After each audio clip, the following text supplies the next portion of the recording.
Glory to God in the highest. Today's topic is why is baptism needed and what is baptism? Next week will be a continuation of this topic discussing when should be baptism and how should be baptism. Heavenly Father, I thank you for the past week. Lord, help me, your servant, to deliver the message in a fruitful way. May this message transform those who hear me. I pray in the name of Jesus. Amen. Why is baptism needed? Jesus, the only Son of God, was sent down from heaven in a humble way through a virgin to give salvation to the entire humanity as they were ignorant about the saving plan of God. Several religions had originated in the world over centuries. Most of these religions are not aware of the saving plan of God. They still continue to practice the things they have been practicing for centuries. God found the bloodshed of Jesus on the cross as the only way to redeem the entire humanity from the generational sins. The first sin was committed by the first humans, Adam and Eve, who disobeyed God and lost eternal salvation in heaven with God. Even God's own chosen people, the Jews, have not accepted Jesus fully. Several other religions have not paid mind to the salvation plan of God through Jesus, and they still live as Gentiles who do not know about the only one God.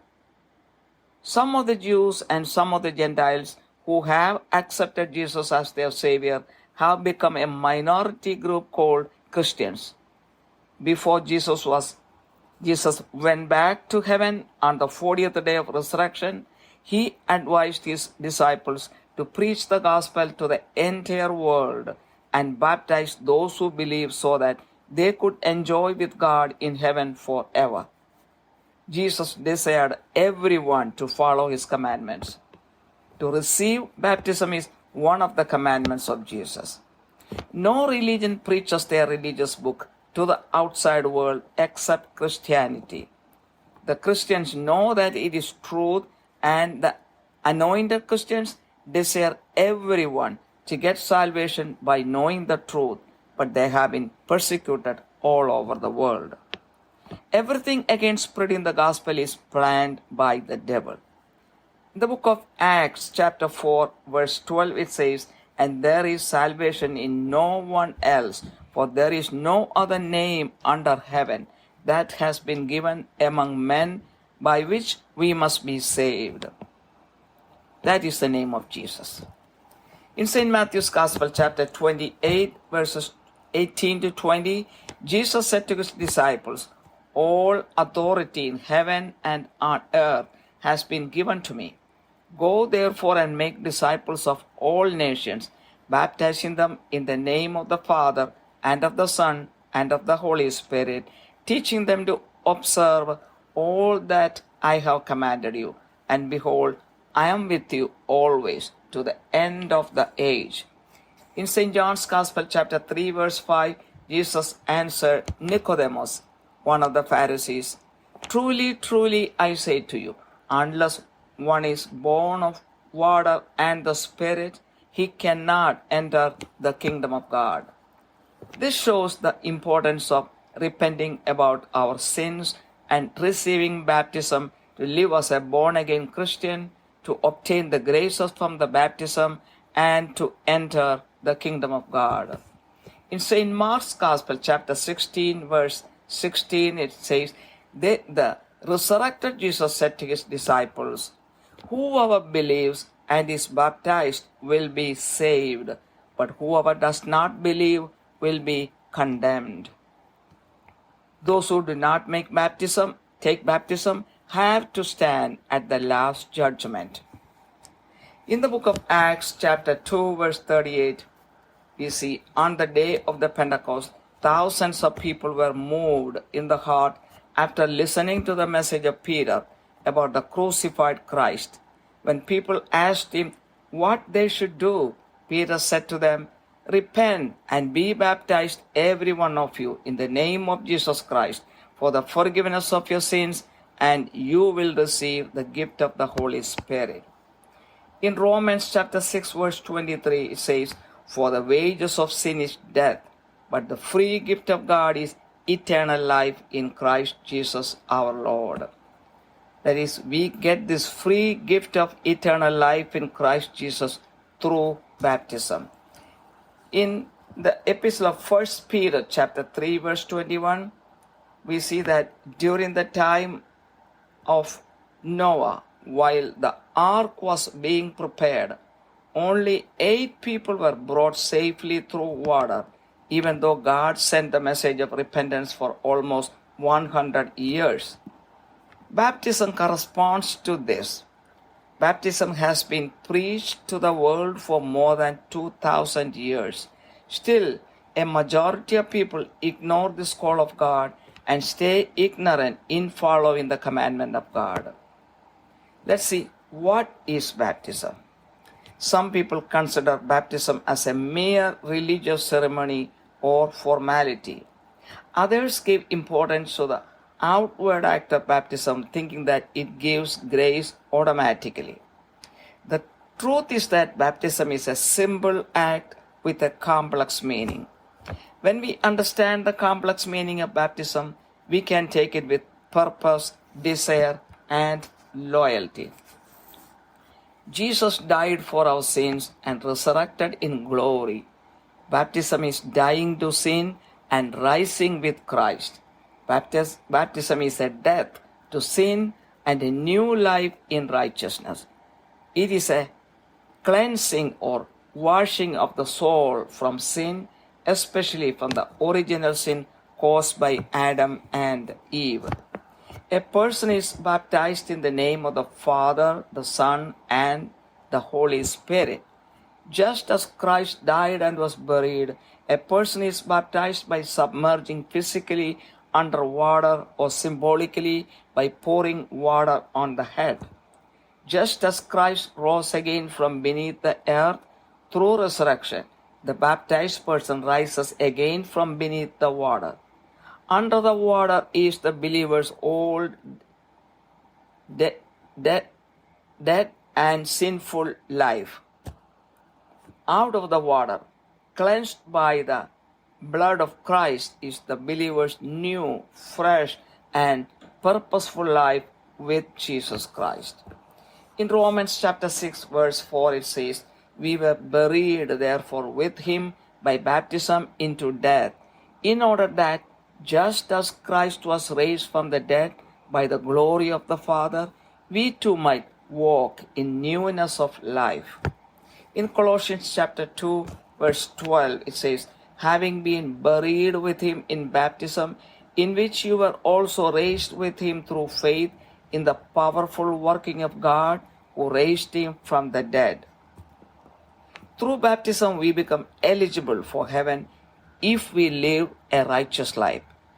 Baptism is a confession of faith in Christ. In Galatians chapter 3, verses 26 and 27, it says, "For in Christ Jesus you are all sons of God through faith.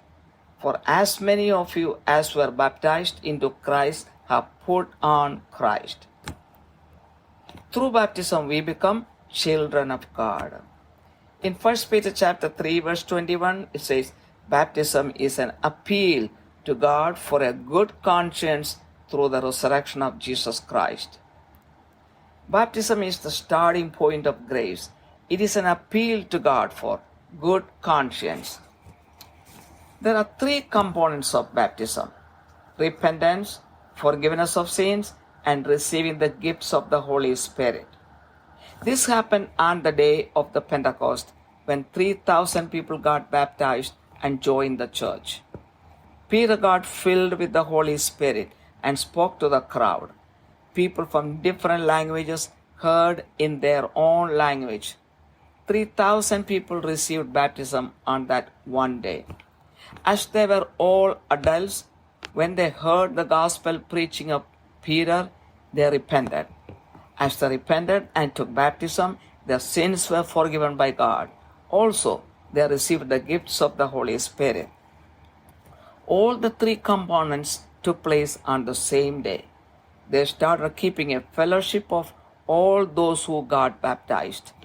They sold their properties and possessions, shared everything together, prayed together, and broke bread together. Let's look at the baptism of Jesus according to Luke chapter 3 and Matthew chapter 3.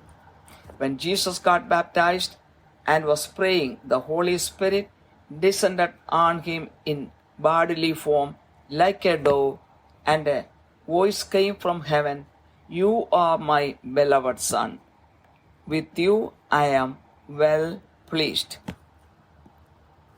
John the Baptist gave the baptism of repentance. Jesus baptized people with the Holy Spirit. It's in Luke's Gospel chapter 3 verse 16. John the Baptist said about Jesus, "I baptize you with water, but he who is mightier than I is coming, the strap of whose sandals I am not worthy to untie. He will baptize you with the Holy Spirit and fire." In Romans chapter 4, we see the credit of righteousness through baptism. When Abraham obeyed God and proved his faith in God before he received circumcision, his faith was credited to him as righteousness. God made the covenant of circumcision with Abraham as a promise of future blessing for him and his generations. Baptism is a counterpart of circumcision. Those who receive baptism do not need circumcision. The covenant of baptism is established by Jesus as a promise of grace being showered upon those who receive baptism with faith. Those who receive baptism will be credited with righteousness just like Abraham.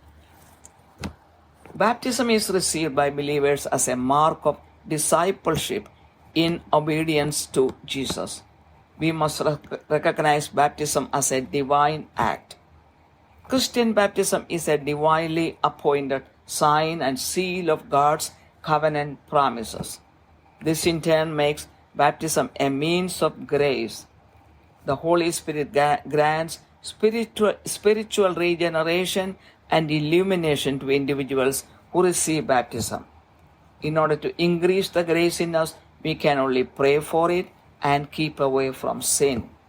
In Romans chapter 6, verses 1 to 14, we can see that if we continue to sin, our grace will not increase. As we die to sin through baptism, the expectation of God is not to sin anymore. If we ever sin, we should repent immediately. In verse 5, it says, "For if we have become united with him in the likeness of his death, certainly we shall also be in the likeness of his resurrection." Christ died to sin once for all, and he resurrected forever. He will not die again. We should consider ourselves dead to sin and alive to God in Christ Jesus. Through baptism, we are not under law, but under grace. In conclusion, St. John's Gospel chapter 3, verse 36 says, "Whoever believes in the Son has eternal life. Whoever does not obey the Son shall not see life, but the wrath of God remains on him." That is, whoever believes Jesus and obeys his commandment will get baptized and enter into eternal life in heaven. St. John's Gospel chapter 14, verse 15 says, "If you love me, you will keep my commandments." Only if you love Jesus, you will get baptized. In Acts chapter 16, verse 31, "Believe in the Lord Jesus, and you will be saved, you and your household." Baptism is needed for every person and for every family. St. Matthew's Gospel chapter 3, verse 8, John the Baptist said, "Therefore bear the fruit in keeping with repentance." Repentance will lead to baptism. With this, the message ends. Heavenly Father, I glorify your name. Bless each and everyone who hears this message. Lord, Help everyone who has not received baptism to understand the purpose of baptism, repent about their sins, receive baptism as a covenant of God's blessing, obtain the gifts of the Holy Spirit, and gain eternal salvation with God. Lord, help everyone who has received baptism to confess their sins, keep away from sins, obtain more graces and gifts of the Holy Spirit, and inherit the heavenly kingdom. I pray in the precious name of Jesus Christ. Amen. ദൈവത്തിരുനാമത്തിന് മഹത്വമുണ്ടായിരിക്കട്ടെ. ഇന്നത്തെ ചിന്താവിഷയം മാമോദിസ എന്തിനു വേണ്ടി, മാമോദിസ എന്താണ്? അടുത്ത ആഴ്ച ഈ വിഷയത്തിൻ്റെ തുടർച്ചയായിരിക്കും. മാമോദിസ എപ്പോഴായിരിക്കണം, മാമോദിസ എങ്ങനെയായിരിക്കണം എന്നുള്ള വിഷയമാണ്. കാരുണ്യവാനായ സ്വർഗ്ഗസ്ഥ പിതാവേ, കഴിഞ്ഞ ഒരാഴ്ചയ്ക്കായി നന്ദി പറയുന്നു. ഈ സന്ദേശം വേണ്ടതുപോലെ മറ്റുള്ളവരിലേക്ക് കൈമാറുവാൻ ഈ ദാസിയെ സഹായിക്കണമേ. കേൾക്കുന്നവരിൽ ഒരു രൂപാന്തരം ഉണ്ടാകുവാൻ ഇടയാക്കണമേ. യേശുവിൻ്റെ നാമത്തിൽ തന്നെ ആമേൻ. ദൈവം ദൈവപുത്രനായ യേശു ക്രിസ്തുവിനെ ഒരു എളിയ രീതിയിൽ ഒരു കന്യകയിൽ കൂടി ഈ ഭൂമിയിലേക്ക് അയച്ചത് മനുഷ്യരാശിക്ക് മുഴുവനും പാപക്ഷമ കൊടുക്കുവാനും മനുഷ്യരാശിയെ സ്വർഗത്തിന് അവകാശികളാക്കുവാനും വേണ്ടിയിട്ട് മാത്രമാണ്. അനേകം മതങ്ങൾ നൂറ്റാണ്ടുകളായി ഈ ലോകത്തുണ്ട്. ഈ മതങ്ങളിലും എല്ലാമുള്ള ആളുകളുടെ രക്ഷയാണ് ദൈവം ഉദ്ദേശിച്ചത്. എന്നാൽ ഈ രക്ഷാകര പദ്ധതിയെക്കുറിച്ച് അനേകം മതങ്ങൾക്ക് ഒന്നും തന്നെ അറിയത്തില്ല എന്നുള്ളതാണ്. അവർ അന്ന് ചെയ്തതുപോലെ ഇന്നും മതാചാരങ്ങൾ നടത്തിക്കൊണ്ടു പോകുന്നു. ദൈവപുത്രന്റെ രക്തം ചിന്തലല്ലാതെ മറ്റൊന്നും തലമുറകളായിട്ടുള്ള പാപത്തിൽ നിന്നും മനുഷ്യരെ രക്ഷിക്കാൻ ഒന്നുമില്ലാന്ന് ദൈവത്തിന് മനസ്സിലായതുകൊണ്ട് തന്നെയാണ് ദൈവം അങ്ങനെ ചെയ്യുവാനായിട്ട് തീരുമാനിച്ചത്. പ്രത്യേകിച്ച് ആദ്യ മാതാപിതാക്കളായിരുന്ന ആദവും അവ്വായും ദൈവത്തെ അനുസരിക്കാതെ ശിക്ഷ വിട്ടുപോയി. അവർക്കൊരിക്കലും സ്വർഗത്തിലേക്ക് തിരിച്ചു വരുവാനുള്ള അവകാശമില്ല. അവരുടെ തലമുറകളും അങ്ങനെ തന്നെ ആയിപ്പോയി. അപ്പോൾ ദൈവം അവസാനം ആയിരക്കണക്കിന് വർഷങ്ങൾ കഴിഞ്ഞപ്പോൾ ദൈവം ഒരു രക്ഷാകര പദ്ധതി ഫോം ചെയ്തതാണ് യേശു ക്രിസ്തുവിനെ എളിയ വേഷത്തിൽ ഒരു കന്യകയിൽ നിന്ന് ജനിച്ച് ഭൂമിയിലേക്ക് വിട്ടതും രക്തം ചിന്തി മനുഷ്യരാശിക്ക് വേണ്ടി മരിക്കുവാൻ ഇടയാക്കിയതും. ഇതൊരു ആക്സിഡൻ്റായിട്ട് സംഭവിച്ച കാര്യമല്ല. എന്നാൽ അനേക മതങ്ങൾ ഇതിന് ഒരു മൈൻഡും കൊടുക്കാതെ ഇന്നും ജീവിക്കുന്നു എന്നുള്ളതാണ് വാസ്തവം. സ്വന്തം ജനമായ യഹൂദ ജനത പോലും യേശുവിനെ ഉൾക്കൊണ്ടില്ല. എന്നാൽ ആ യഹൂദ ജനതയിൽ ഏതാനും ആളുകളും ജാതികളായ ഏതാനും ജനങ്ങളും മാത്രം വിശ്വസിച്ച് അവരൊരു ഗ്രൂപ്പായി ഒന്നിച്ചു നിന്ന് ഉണ്ടായ ഒരു മതമാണ് ക്രിസ്തു മതം. അതൊരു മൈനോറിറ്റി മതം മാത്രമാണ്. യേശു മരിച്ച് ഉയർത്തെഴുന്നേറ്റ് 40 ദിവസം ഭൂമിയിലായിരുന്നതിന് ശേഷം സ്വർഗത്തിലേക്ക് പോകുന്നതിന് മുമ്പ് ശിഷ്യന്മാരോട് പറഞ്ഞു, നിങ്ങൾ ലോകം മുഴുവൻ പോയി സുവിശേഷം പ്രസംഗിക്കുകയും ജനങ്ങളെ ജ്ഞാനസ്നാനപ്പെടുത്തുകയും ചെയ്യണം, എങ്കിൽ മാത്രമേ സ്വർഗരാജ്യത്തിലേക്ക് പ്രവേശനം ഉണ്ടാകുകയുള്ളൂ എല്ലാവർക്കുമെന്ന്. അതനുസരിച്ച് ശിഷ്യന്മാർ ചെയ്തു. ഇന്നും അനോയിന്റഡ് ആയിട്ടുള്ള അഭിഷേകമുള്ള ക്രിസ്ത്യാനികൾ ഇന്നും അങ്ങനെ തന്നെ ചെയ്യുന്നു. അപ്പോൾ മാമോദിസ സ്വീകരിക്കുക എന്നുള്ളത് യേശുവിൻ്റെ കൽപ്പനകളിൽ ഒന്നാണ്. എന്നാൽ ഈ ക്രിസ്ത്യാനികൾക്കൊക്കെ അന്നും ഇന്നും കിട്ടിക്കൊണ്ടിരിക്കുന്നത് പീഡനം മാത്രമാണ്.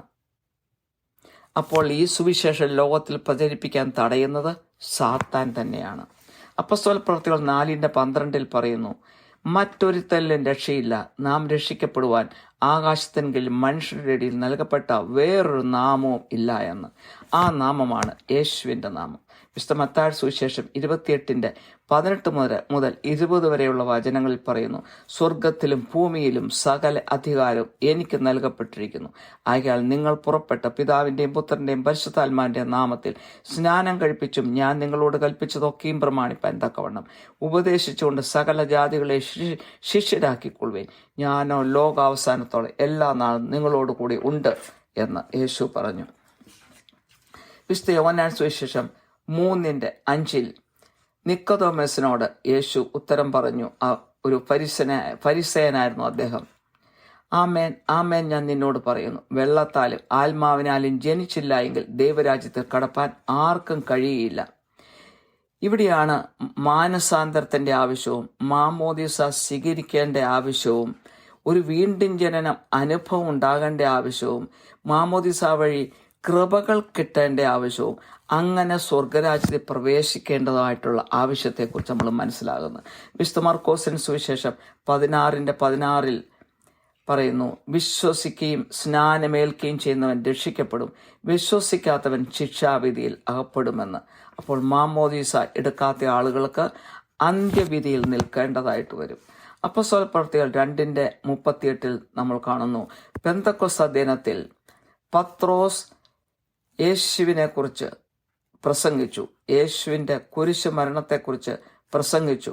ആ സമയത്ത് ആളുകൾ അതെല്ലാം കേട്ട് അവർക്ക് ബോധ്യമുണ്ടായപ്പോൾ രക്ഷിക്കപ്പെടുവാൻ ഞങ്ങൾ എന്ത് ചെയ്യണമെന്ന് അവർ പത്രോസിനോട് ചോദിച്ചപ്പോൾ പത്രോസ് അവരോട് പറഞ്ഞു, നിങ്ങൾ മാനസാന്തരപ്പെട്ട് നിങ്ങളുടെ പാപങ്ങളുടെ മോചനത്തിനായി ഓരോരുത്തരും യേശുക്രിസ്തുവിന്റെ നാമത്തിൽ സ്നാനമേൽപ്പിൻ, എന്നാൽ പരിശുദ്ധാത്മാവ് എന്ന ദാനം ലഭിക്കും എന്ന്. അപ്പോൾ പരിശുദ്ധാത്മാവിനെ ലഭിക്കുവാനുള്ള ഒരു മാർഗവും കൂടിയാണ് ജ്ഞാനസ്നാനം സ്വീകരിക്കുന്നത്. റോമൻസ് 6:23 പറയുന്നു, പാപത്തിന്റെ ശമ്പളം മരണമത്രേ, ദൈവത്തിന്റെ കൃപാവരമോ നമ്മുടെ കർത്താവായ യേശുക്രിസ്തുവിൽ നിത്യജീവൻ തന്നെയെന്ന്. മാമോദിസ വഴി നിത്യസ്വർഗത്തിൽ നമുക്കൊരു ഗിഫ്റ്റ് ആയിട്ടൊരു ജീവിതം ദൈവം തരുമെന്നാണ് ഇതിൽ നിന്ന് അർത്ഥമാക്കുന്നത്. 1 പീറ്റർ 3:21 നമ്മൾ കാണുന്നു, നോഹായുടെ കാലത്ത് നോഹ പെട്ടകം പണിതുകൊണ്ടിരുന്നു. ഒരു 100 വർഷമെടുത്ത് പെട്ടകം പണിതുകൊണ്ടിരുന്നു. ആ സമയമൊക്കെ ഈ മാനസാന്തരത്തെക്കുറിച്ച് ദൈവം അറിയിച്ചു. പക്ഷെ മനുഷ്യൻ മാനസാന്തരപ്പെടാൻ തയ്യാറായില്ല. അവസാനം ആ വെള്ളത്തിൽ കൂടി രക്ഷപ്പെട്ടത് വെറും 8 പേര് മാത്രമാണ്. ആ കുടുംബം മാത്രമാണ് രക്ഷപ്പെട്ടത്. മാമോദിസായും ഈ സംഭവത്തോട് സദൃശമാണ്. ഈ മാമോദിസായെക്കുറിച്ച് കഴിഞ്ഞ 2000 വർഷമായി ലോകത്തിൽ പ്രസംഗിക്കപ്പെടുന്നുണ്ട്. എന്നാലും ഭൂരിപക്ഷം ആൾക്കാരും ഇത് ഉപേക്ഷിക്കുകയും ഇഗ്നോർ ചെയ്ത് കളയുകയും ചെയ്യുകയാണ് ചെയ്യുന്നത്. ദൈവത്തിൻ്റെ കൽപ്പനയെ നിരസിക്കുകയാണ് ചെയ്യുന്നത്. ഇനി എന്താണ് മാമോദിസ എന്ന് കാണാം. പലരും മാമോദിസായെ ഒരു മത ആചാരം, ഒരു സെറിമണിയായിട്ട് കാണുന്നു. ചില ആളുകൾ അതിനെ ഒരു പുറമേയുള്ള ഒരു ആചാരമായിട്ടും അതെടുത്തു കഴിഞ്ഞാൽ ഓട്ടോമാറ്റിക്കായിട്ട് കൃപകൾ വരുമെന്നും കാണുന്നു. എന്നാൽ യഥാർത്ഥ കാര്യം ഈ മാമോദിസ വെറും ഒരു ചെറിയ ചടങ്ങാണ്. എന്നാൽ അതിൻ്റെ അർത്ഥം വളരെ കോംപ്ലക്സ് ആയിട്ടുള്ള കാര്യമാണ്. അതിൻ്റെ അർത്ഥം ശരിക്കും മനസ്സിലായാൽ മനുഷ്യർക്ക് അത് ഉദ്ദേശത്തോടും ആഗ്രഹത്തോടും മനസ്സാലും എടുക്കുവാൻ സാധിക്കും. യേശു മരിച്ച് 3-ാം ദിവസം മഹത്വത്തോടെ ഉയർത്തെഴുന്നേറ്റു. അതായത് പാപത്തിനായി യേശു മരിച്ചു, എന്നേക്കും ജീവിക്കുവാനായി യേശു ഉയർത്തു.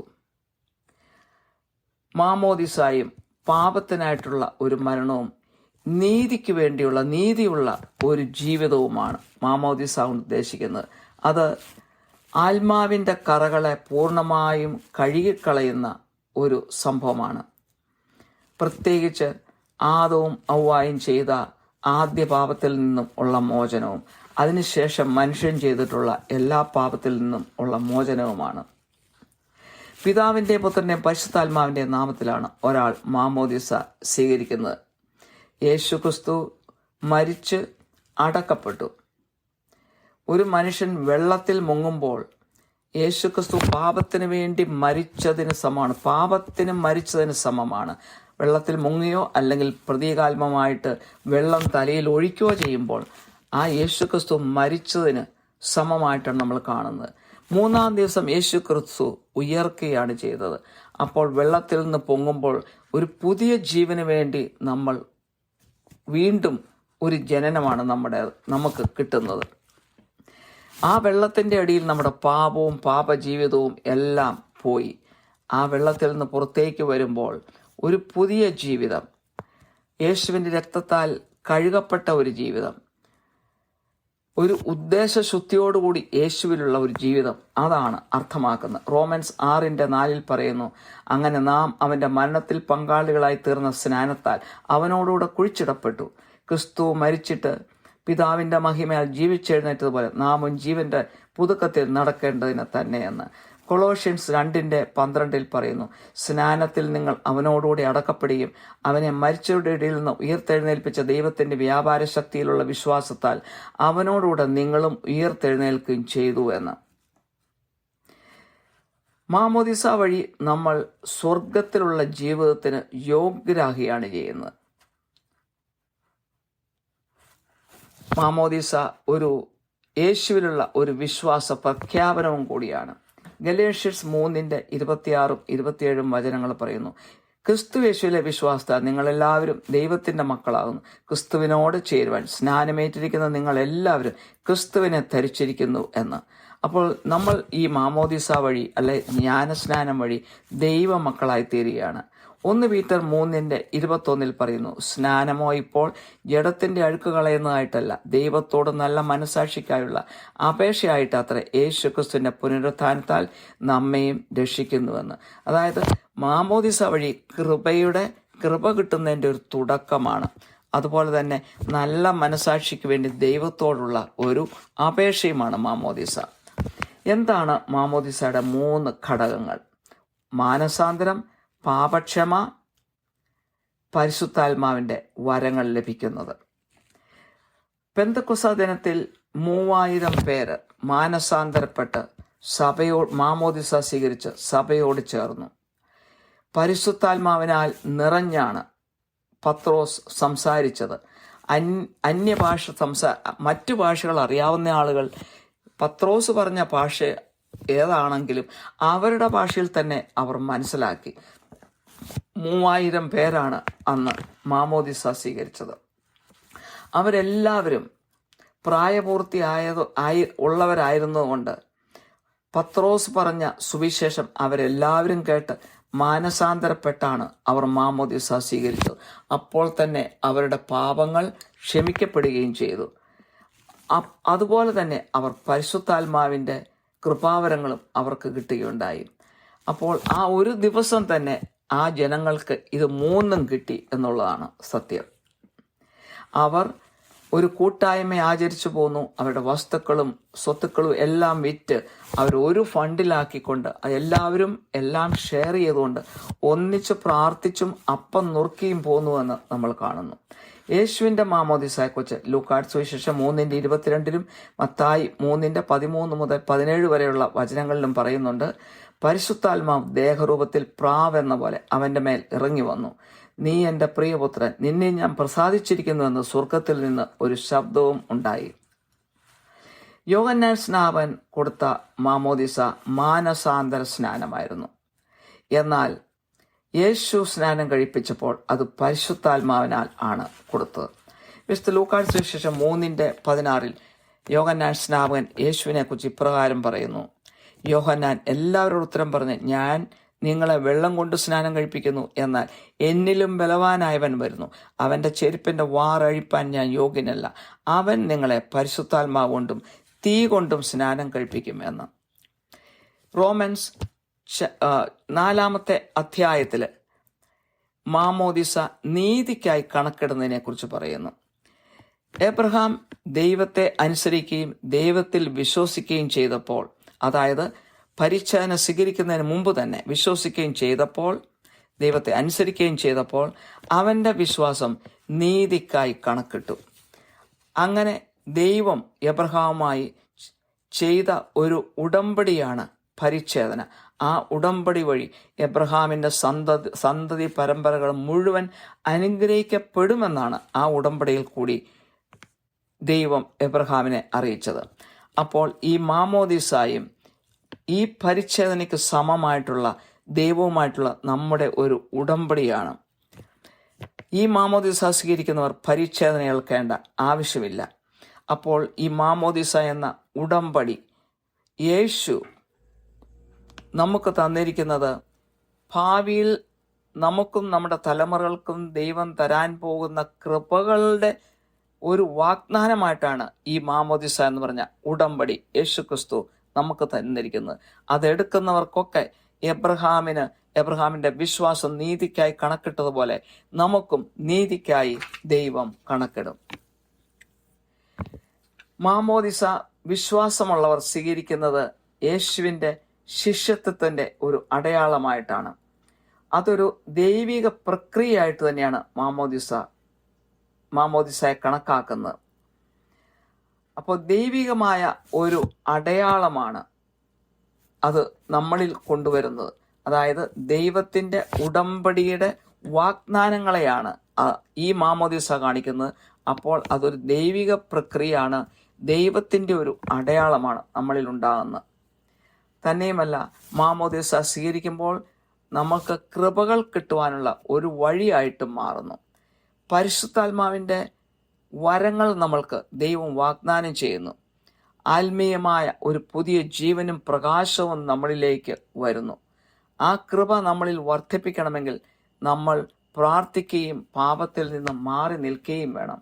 റോമൻസ് 1:6-1 വരെയുള്ള വചനങ്ങളിൽ പറയുന്നു, നമ്മൾ പാപം ചെയ്യുകയാണെങ്കിൽ ആ കൃപ നമ്മളിൽ വർദ്ധിക്കുകയില്ല.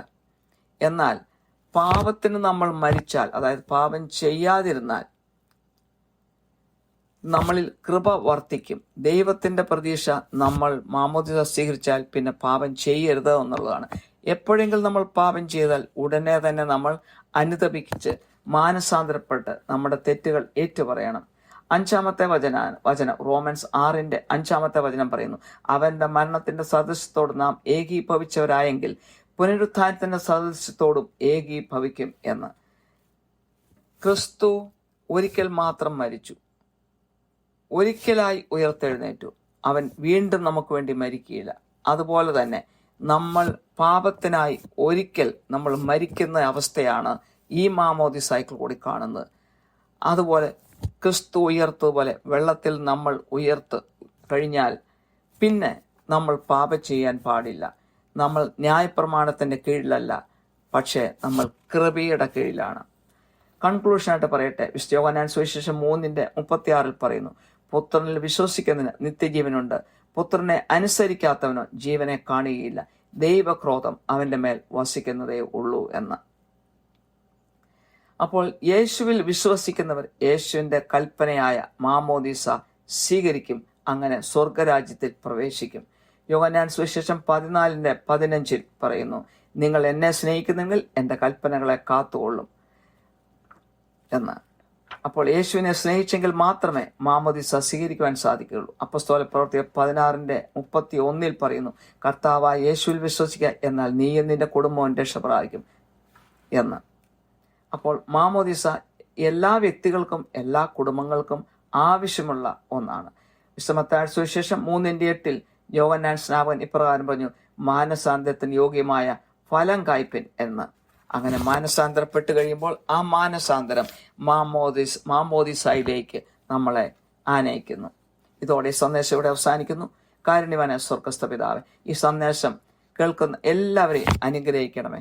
മാമോദീസ സ്വീകരിക്കാത്ത എല്ലാവരെയും അതിൻ്റെ ആവശ്യകത മനസ്സിലാക്കുവാനും പാപങ്ങളെ ഓർത്ത് മാനസാന്തരപ്പെടുവാനും ദൈവം തരാൻ പോകുന്ന അനുഗ്രഹങ്ങളുടെ ഉടമ്പടിയായി മാമോദീസ സ്വീകരിക്കുവാനും അങ്ങനെ പരിശുദ്ധാത്മാവിന്റെ വരങ്ങൾക്ക് യോഗ്യരാകുവാനും ദൈവത്തോടൊപ്പം നിത്യരാജ്യത്തിൽ ജീവിക്കുവാനും സഹായിക്കണമേ.